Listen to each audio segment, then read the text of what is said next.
Mesdames, Messieurs, bonsoir, bienvenue dans votre émission Ecopole, diffusée chaque jeudi aux environs de 22h10, la chaîne de télévision, votre chaîne préférée, Kanakin Télévision, où nous débattons de l'actualité politique ici en République démocratique du Congo. La rediffusion, c'est le vendredi à 8h30. L'actualité est dominée ici par l'élection au niveau du bureau définitif à l'Assemblée nationale. Vital Kamerhe prend les rênes pour plus ou moins un mandat de 5 ans, où il y a aussi plusieurs composantes au niveau de ce bureau. Ce soir, j'ai comme invité une personnalité que vous avez l'habitude de suivre dans cette émission, M. Toubi Mwanza. Il est au cadre au sein du mouvement de libération du Congo. Il est aussi chef des travaux au niveau de l'UNIKIN.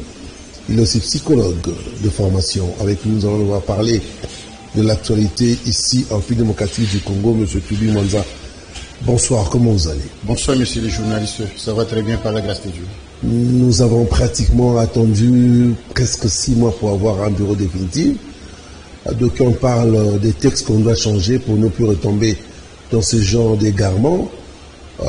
Est-ce que vous pensez que dans 5 ans après, nous allons revenir encore dans la case des départs dans cette même situation?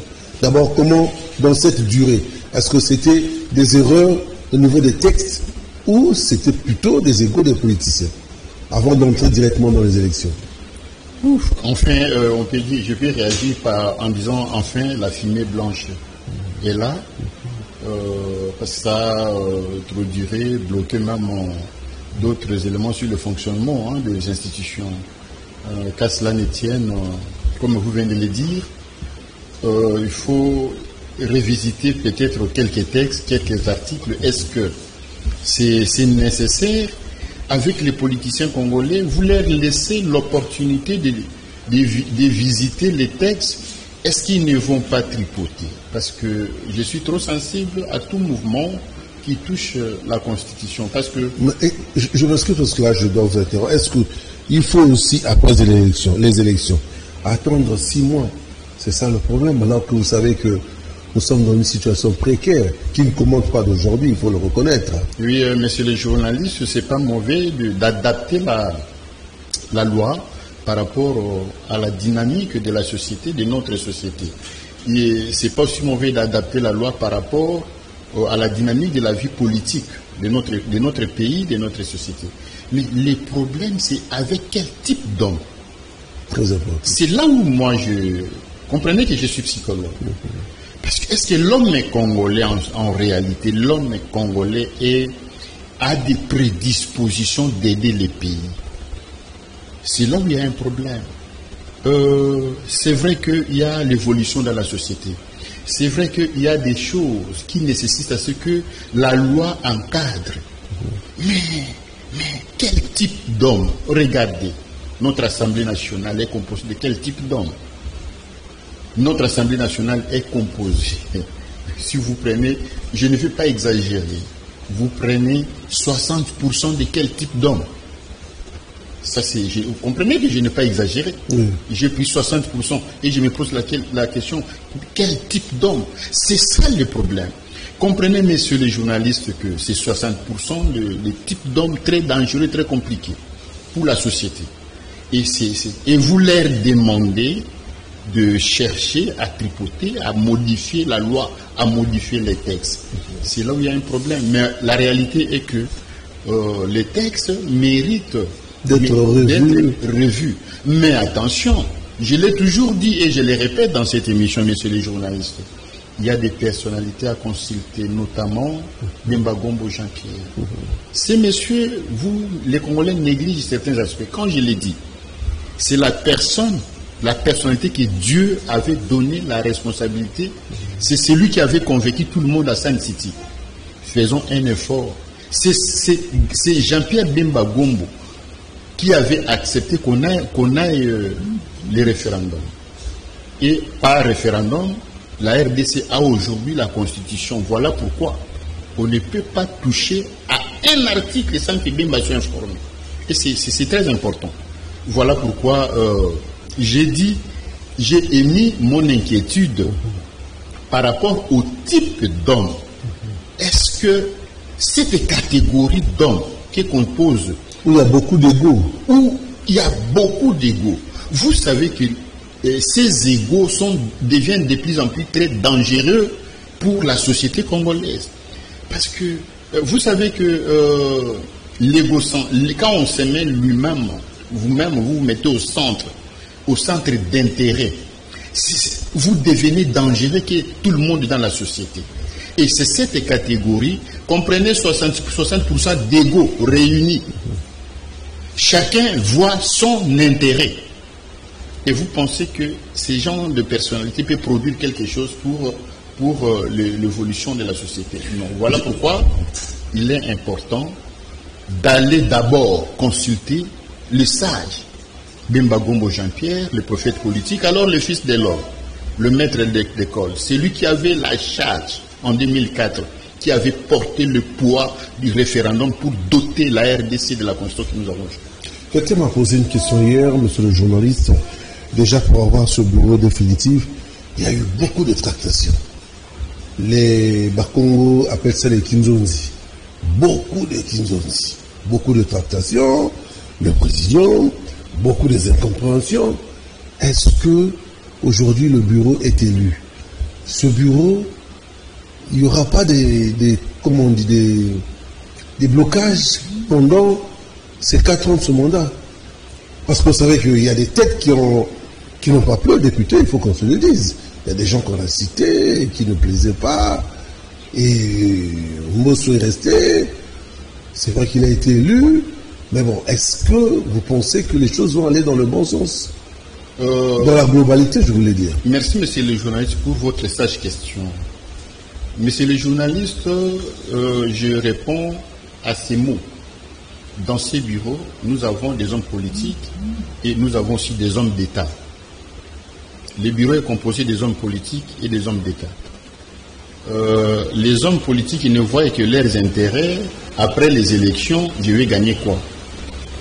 Mais les hommes politiques, ils voient l'avenir de tout un peuple. Quand on fait la politique, on a créé un parti politique. Très souvent, quand je parle du prophète politique Bemba Gombo Jean-Pierre, les gens trouvent que j'exagère. Je n'exagère pas. C'est un homme d'État. Un homme d'État se comporte comme ça. Regardez, monsieur le juge, il crée un parti politique, pas pour ses propres intérêts, c'est pour gérer le pays, pour organiser le pays. Il va vous dire, il crée les MLC pour que même les minorités, les faibles, tout le monde sache qu'il y a un pays qui ordonne, qui encadre, qui protège tout ça. Ça, c'est les partis politiques, les visionnaires, l'homme d'État. Quand il crée les partis politiques, il voit le futur, la jeunesse, le futur des enfants. Souvenez-vous, l'hymne national nous donne les conseils. Quand demain on va peupler, oui, mais on doit aussi léguer. Quel est le Congo que nous allons léguer? Voilà pourquoi un homme d'État réfléchit autour de l'hymne national, autour de l'avenir, de la vision. De la vision. En fait, la vision doit tourner autour de l'avenir de tout un peuple. Parce que un homme d'État doit réincarner l'espoir de tout un peuple, de l'avenir de la jeunesse de nos enfants. Voilà. Mais nous avons un bureau qui est composé des hommes politiques et avec une minorité des hommes d'État. Je me pose la question, est-ce que cette minorité d'hommes d'État que je vois dans le bureau de l'Assemblée, qui vient de voir les jours aujourd'hui, est-ce que ce bureau qui est composé de minorités d'hommes d'État n'aura pas de sérieux problèmes face à la grande majorité composée d'hommes politiques qui constituent l'Assemblée nationale? C'est là où il y a un problème. Alors, je ne veux pas être pessimiste. Je donne la chance à la RDC, comme l'a fait le prophète politique, qui donne toujours l'espoir au peuple congolais. Bemba Gombo Jean-Pierre nous montre le chemin, et voilà pourquoi on ne peut que s'adapter par rapport à cette vision qui donne l'espoir à tout un peuple. Mais les députés nationaux, cette grande majorité d'hommes politiques, poseront des sérieux problèmes au pays et au débat à l'Assemblée nationale. Alors, messieurs les journalistes, vous avez compris que je venais de parler, de donner la différence entre les hommes politiques, un homme politique et un homme d'État. Donc là, on a plus besoin que les hommes d'État s'expriment pour sauver le Congo, pour sauver le pays. Merci. Déjà que nous avons un bureau définitif, ça veut dire que les choses doivent aller normalement au niveau de l'Assemblée nationale. Nous attendons le Sénat, parce qu'il y a un bureau provisoire, il y a quelques provinces où les élections n'ont pas eu lieu. Ça va se faire au courant du week-end. Les gens attendent le gouvernement. Sûrement peut-être cette semaine qui va commencer, ou peut-être la semaine prochaine. En tant que Congolais, là je m'adresse à vous, je ne vois pas l'image de l'homme politique que vous êtes. Si vous avez un message à lancer à ces Congolais qui vont adhérer dans ce gouvernement, parce que le mal est profond, les défis sont énormes. Nous avons le problème de la guerre qui nous consomme énormément d'argent. Nous avons des problèmes d'infrastructure. Nous avons des problèmes d'électricité. Nous avons des problèmes de manger. Parce que nous ne produisons pratiquement pas. Si vous avez un conseil, des orientations à donner, même sur le plan d'éducation, il y a beaucoup de choses à faire. Je dis qu'au début, vous étiez chef de travail unique. Le regard sera, pour vous, les priorités doivent être où? Je pense que dès l'entame, je pouvais dire que le peuple congolais devrait faire confiance, accorder la chance à la dame première ministre. Maman Judith Souminois. Donc elle mérite une attention particulière de la part des Congolais, d'autant plus qu'elle est là, elle n'a pas encore une équipe. Ça c'est preuve aussi. Comprenez qu'elle n'a pas encore une équipe, c'est-à-dire que ses compétences réelles sont encore en veilleuse. Quand je dis ses compétences réelles sont encore en veilleuse, c'est-à-dire que la personne, Maman Judith, est là, elle est compétente, mais il lui faut des services, le placement des individus, qu'il ait une équipe une équipe opposée réellement, des avérés, des qualifiés, des gens qui connaissent les bons profils, qui ont des bons profils. C'est là où moi je dirais aux Congolais d'être un peu patient, et d'être patient dans cette situation où les choses sont pratiquement les journalistes, très compliquées. Quand cela ne tienne, messieurs les journalistes, c'est parce qu'on n'a pas un gouvernement, on a plusieurs services, certainement on aura autant de ministères qui sont en fait des services techniques pour aider les pays. Voilà l'essence du gouvernement. Quand on appelle ministère, on vous appelle ministre. Un ministre, c'est un serviteur. D'autant plus que le ministère, c'est un service public de l'État.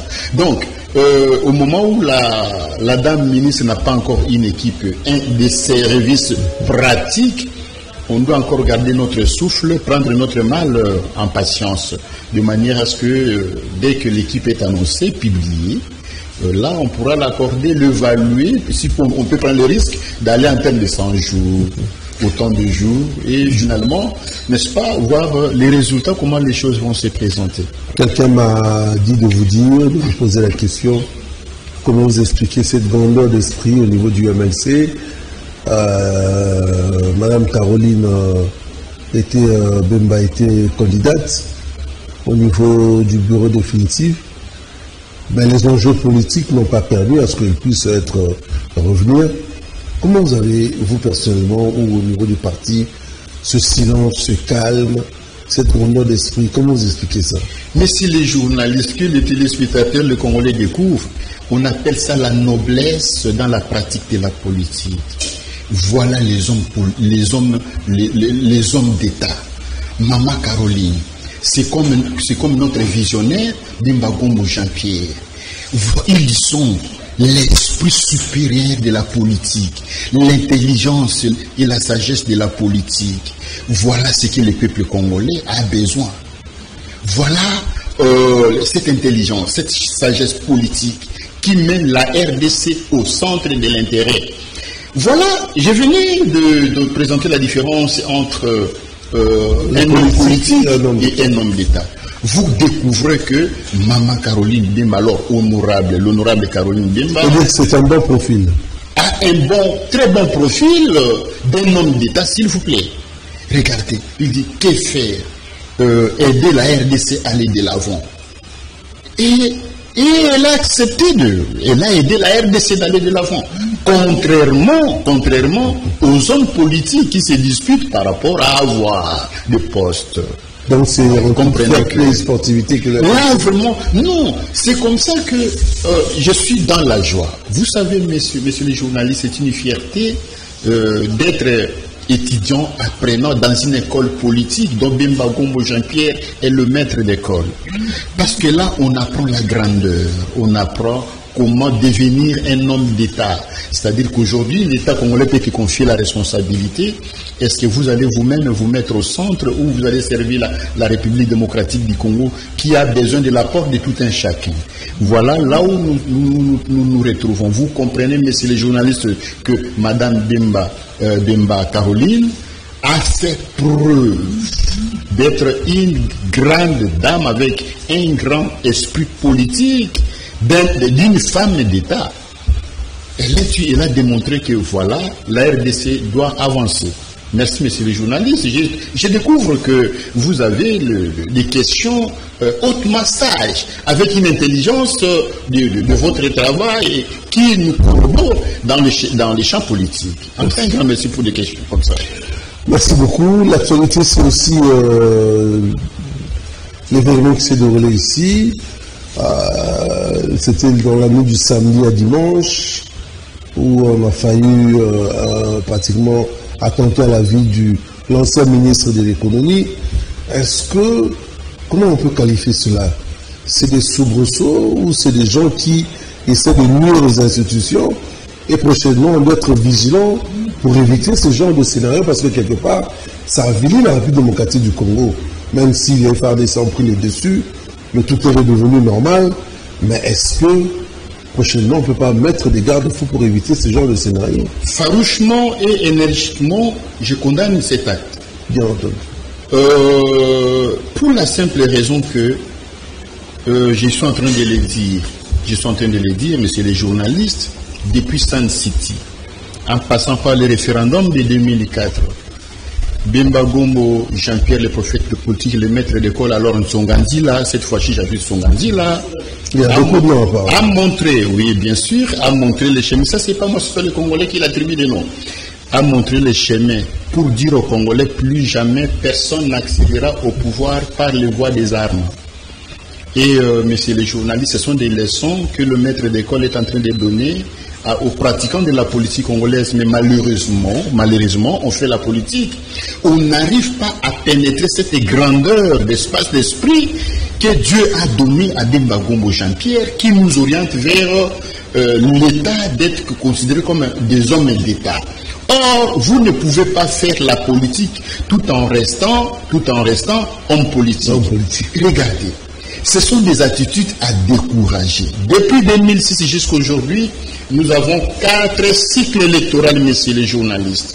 C'est-à-dire tous les Congolais prennent en nauséabonde toute forme d'attitude qui cherche à utiliser les armes des rébellions pour accéder au pouvoir. Il faut rester démocratique.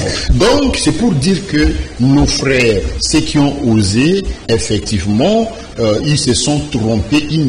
Bon, moi, je pense que cette erreur que ces gens-là ont commise, les autres, tous ceux qui ont ces intentions, ce genre d'intentions, doivent tirer des leçons. Comprenez, messieurs les journalistes, que le Congo n'a plus besoin de ça. Et le Congo n'aura plus besoin de ça. D'autant plus que la loi est là, on est dans le quatrième cycle électoral. Donc, aucun Congolais n'applaudira plus jamais ce genre d'attitude. Donc, nous avons condamné, le gouvernement nous a livré la version officielle des faits. Je félicite le travail que le gouvernement a fait. De prime abord, j'aimerais également jeter des fleurs au vice-premier ministre, ministre de la Défense. Nous allons revenir sur une question sur la guerre ici. Oui, merci beaucoup, parce qu'on doit quand même parler de ça. Il mérite de fleurs pour avoir mobilisé les chefs d'état-major et tout le monde pour maîtriser la situation. Donc, bravo à nos FARDC, bravo à tous les services. Merci les chefs de l'État pour la confiance et le Congo doit aller de l'avant. Mais nos frères et sœurs, qui ont pris le goût de se laisser manipuler par les étrangers pour troubler la RDC, ils doivent tirer des leçons. Parce que comprenez que les gens voient le président Félix. Le président Félix est là, il représente 63% des Congolais. Et 73%, 73% des Congolais. Donc il ne faut pas blaguer cette idée. Vous voulez toucher à la vie de quelqu'un qui représente, qui a été voté par 73% massivement. Vous voulez toucher, c'est-à-dire vous voulez toucher pratiquement tout un peuple. Donc voilà, messieurs les journalistes, c'est avec beaucoup de regrets que cela est arrivé. Dieu soit loué que le chef de l'État est là, nos services ont maîtrisé la situation. Vous êtes bel et bien dans votre émission Ecopol qui est diffusée, nous sommes le jeudi, il est pratiquement 23h moins. Vous êtes en train de suivre votre émission Ecopol. J'ai comme invité M. Toubi Mwanza, il est cadre au sein du Mouvement de libération du Congo. Il est chef des travaux à l'UNIKIL, il est aussi psychologue de formation. Avec lui, nous sommes en train de réfléchir sur l'actualité, sur ce qui s'est passé hier au Palais du Peuple, l'élection du bureau définitive. Je dis grand merci à tous les internautes qui nous font confiance aux États-Unis, au Canada, en France, en Belgique, dans le Congo profond, sans oublier nos voisins d'en face à Brazzaville. Monsieur Toubi Mwanza, comment se passe d'abord le mouvement de libération du Congo actuellement? Comment vont les choses au niveau de votre parti? Oui, le MLC évolue très bien, calmement, en merveille. Les visionnaires se portent en merveille. Son état-major le secrétaire général en merveille et les militants et cadres en merveille. Donc nous sommes là au rythme des affaires politiques et nous évoluons très bien, calmement. Il faut dire que ça fait pratiquement 2 ans que le VPN, vous avez évoqué M. Jean-Pierre Bemba est au ministère de la Défense, mais 2 ans auparavant, il y avait une certaine léthargie au niveau de la guerre. Nous étions pratiquement malmenés, mais avec les informations que nous avons, les FARDC sont en train de reconquérir des territoires, sont dans le dire. Nous avons l'habitude d'avoir des mauvaises nouvelles, mais cette fois-ci, il y a tellement de bonnes nouvelles au niveau du front. Vous, en tant que Congolais, cette guerre pour vous, ça peut se terminer maintenant parce que nous sommes entrés dans un deuxième mandat. Oui, c'est le souhait de tous les Congolais. Voilà pourquoi tous les Congolais soutiennent à 100% le VPM, le ministre de la Défense, Bemba Gombo Jean-Pierre, pour ces sacrifices. Vous savez, à l'époque où les Rwandais régnaient en maître, où personne ne pouvait les inquiéter, ils se permettaient de tout. Mais gloire à Dieu, aujourd'hui, avec Bemba Gombo Jean-Pierre à la tête de la Défense, les choses évoluent autrement, avec d'autres allures. Avec Bemba Gombo Jean-Pierre, faites des aventures, mais ne touchez pas au Congo, à la RDC. Avec Bemba Gombo Jean-Pierre, bon, cherchez, battez-vous de vos postes, mais attention avec sa population de là. Est-ce que vous pensez que nous avons suffisamment de moyens et que peut-être d'ici la fin de l'année, les choses peuvent bien évoluer positivement? Mais c'est les journalistes. Le premier moyen qui dispose la RDC, ce sont les hommes. Regardez la détermination de nos FARDC et mes frères et sœurs de Ouazalendo, les peuples autochtones. Et moi, je pense que le personnel militaire qui constitue le FARDC et nos frères et sœurs de Ouazalendo, ils constituent une main-d'œuvre suffisante et forte pour aider la RDC à surmonter les épreuves. Et certainement, messieurs les journalistes, bientôt là, cette guerre prendra fin. Je voulais paraphraser Laurent Désiré Kabila qui disait: si on ne fait pas attention, si la communauté internationale ne tire pas les oreilles des Rwandais, comme avait dit Laurent Désiré Kabila, quelque part, la façon dont nous sommes en train d'avancer, la RDC risque d'exporter la guerre là où elle est venue. Ça, ce n'est pas moi qui l'ai dit, parce que les Congolais oublient facilement, négligent les archives. Ce que je viens de dire a trouvé comme ressource Laurent Désiré Kabila, qui avait dit nous allons exporter la guerre. C'est comme ça que moi j'ai dit, si la communauté internationale ne fait pas attention, ne tire pas les oreilles de Paul Kagame, des Rwandais par des conseils, c'est alors que les Wazalendo et la force morale qu'a les FARDC aujourd'hui risqueront d'exporter la guerre. Bon, en fait, exporter la guerre, c'est-à-dire que aller jusqu'au là où la guerre était conçue et a commencé. Voilà. Je vous ai présenté au début tantôt, vous êtes aussi chef des travaux au niveau de l'UNIKIN. Il y a un nouveau gouvernement qui arrive bientôt. Le ministre de l'enseignement supérieur, M. Moïse Nozag, il y a eu beaucoup de problèmes pendant sa gestion. Vous, personnellement, qu'est-ce que vous n'avez pas aimé et qu'est-ce que vous proposez au niveau de l'enseignement supérieur? Là, je m'adresse à l'enseignant que vous êtes pour qu'il y ait des changements. Ah, ok. Vous avez dit qu'à l'UNIKIN, je suis le produit de la faculté de psychologie de l'université de Kinshasa. C'est là où je suis en train de faire le 3e cycle des doctorants. À un moment donné, personnellement, je suis chercheur dans un grand centre de recherche. C'est pour vous dire que au ministre Moïndo, ministre de l'ESU, ils doivent reconnaître qu'il doit prendre conscience de ce que le système LMD tel qu'il a été abordé, ça n'a pas porté de fruits assez probants, d'autant plus que c'est l'année expérimentale. Hein. Ce sont le premier bachelor, le premier diplôme de licence que la RDC doit produire. Mais parce qu'ils ont été suffisants. Non, monsieur les journalistes, comme je suis en train de dire, je suis technicien à l'élaboration des programmes de formation.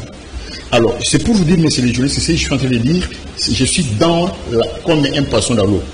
Le programme est tel que ça a été conçu, ça n'a pas trouvé de moyens réels pour aider les étudiants.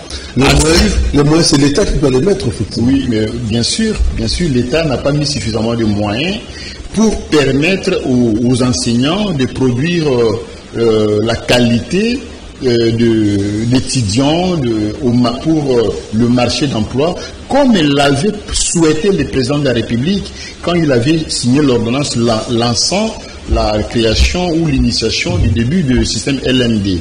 Parce que l'intention du président de la République était qu'un étudiant qui sort de l'université est directement exploité par les entreprises pour en fait renforcer dans le marché d'emploi. Or, pour y arriver, la matière à former, les méthodes à utiliser n'ont pas été à la hauteur. Donc, le ministre doit encore revisiter son état-major. Regardez, messieurs les journalistes, ça me fait très mal.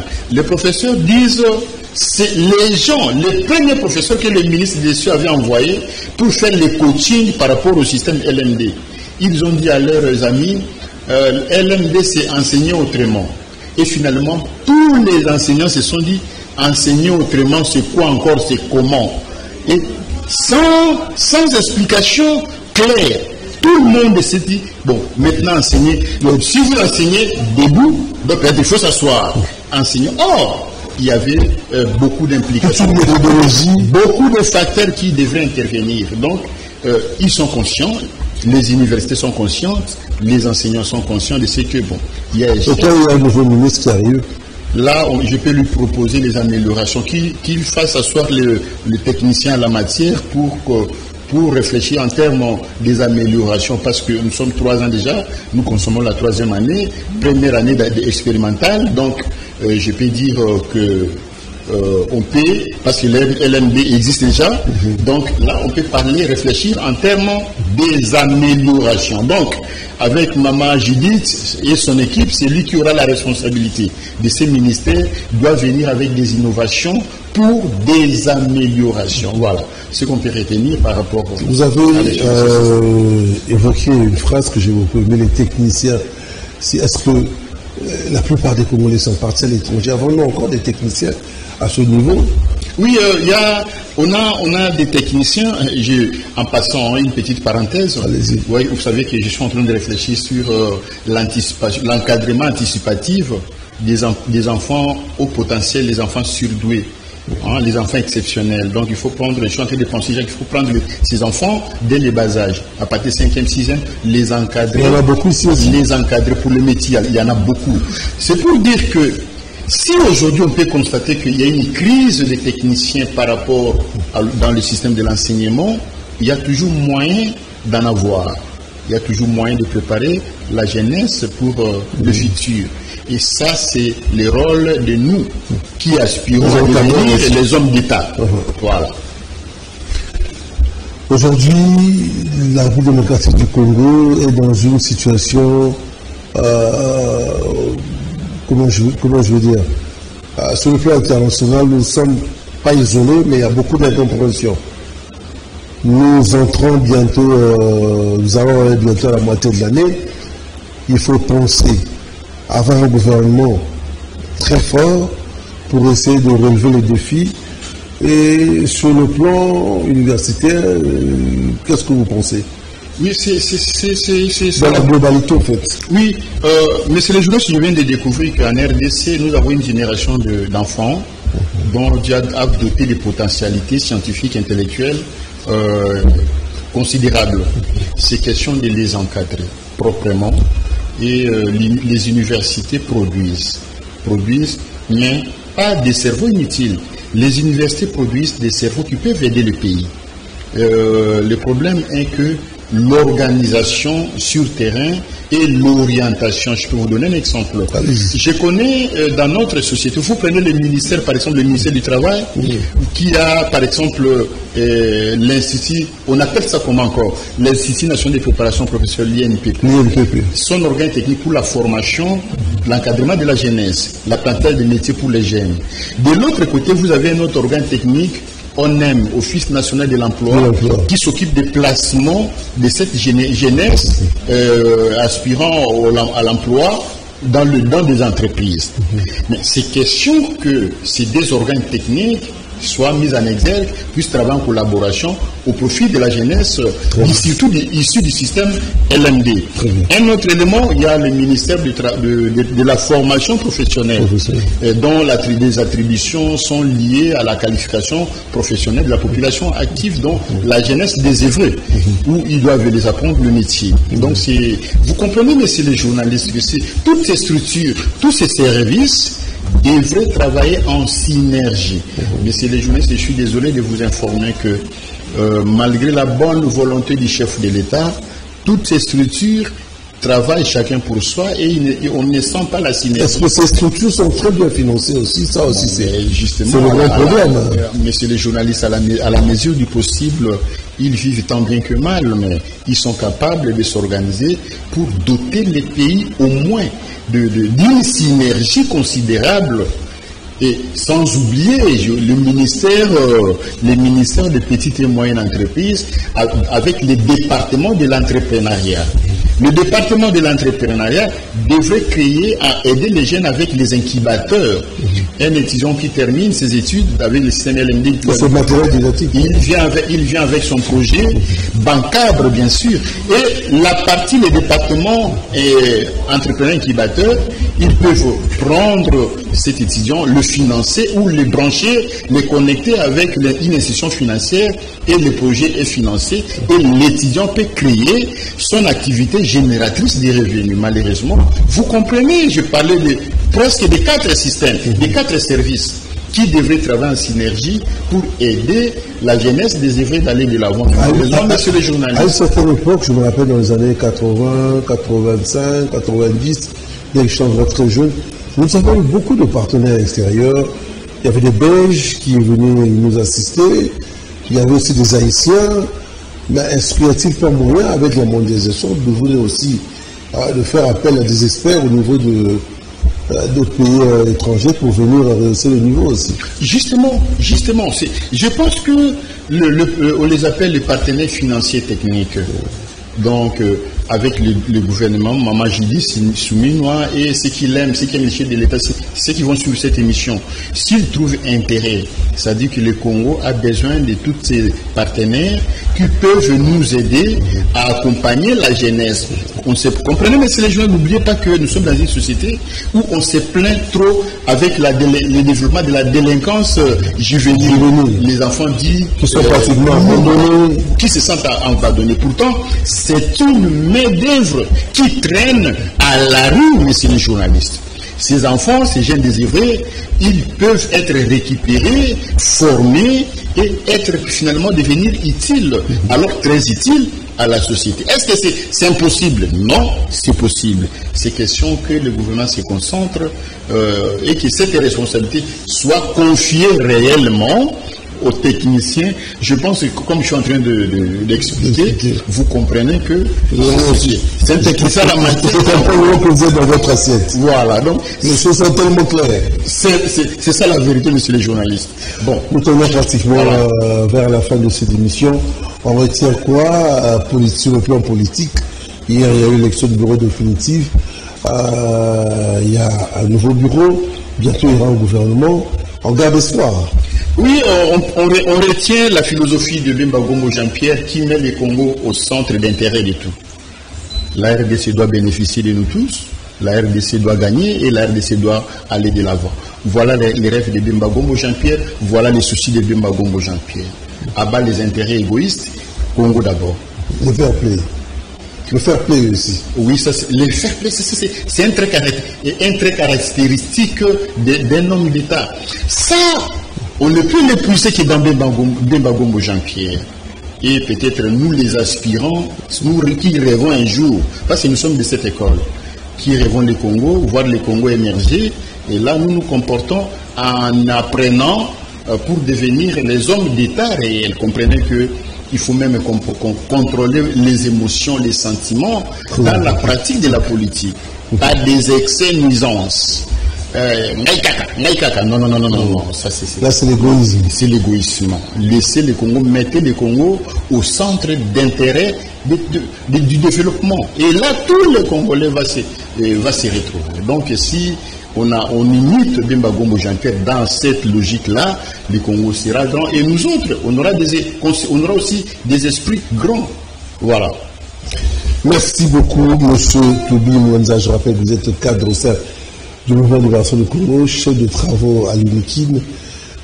Nous avons évoqué psychologue de formation. Nous avons évoqué des problèmes au niveau de l'Assemblée nationale, l'avenir, la vision. Nous avons essayé de réfléchir sur ce qui va se passer.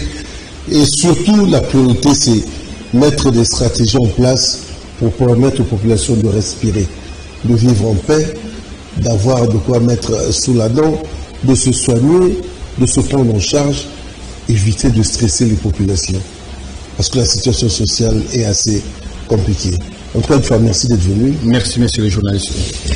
Je dis grand merci à tous les téléspectateurs qui nous ont suivis ici à Kinshasa, à travers le monde. Merci à vous. Et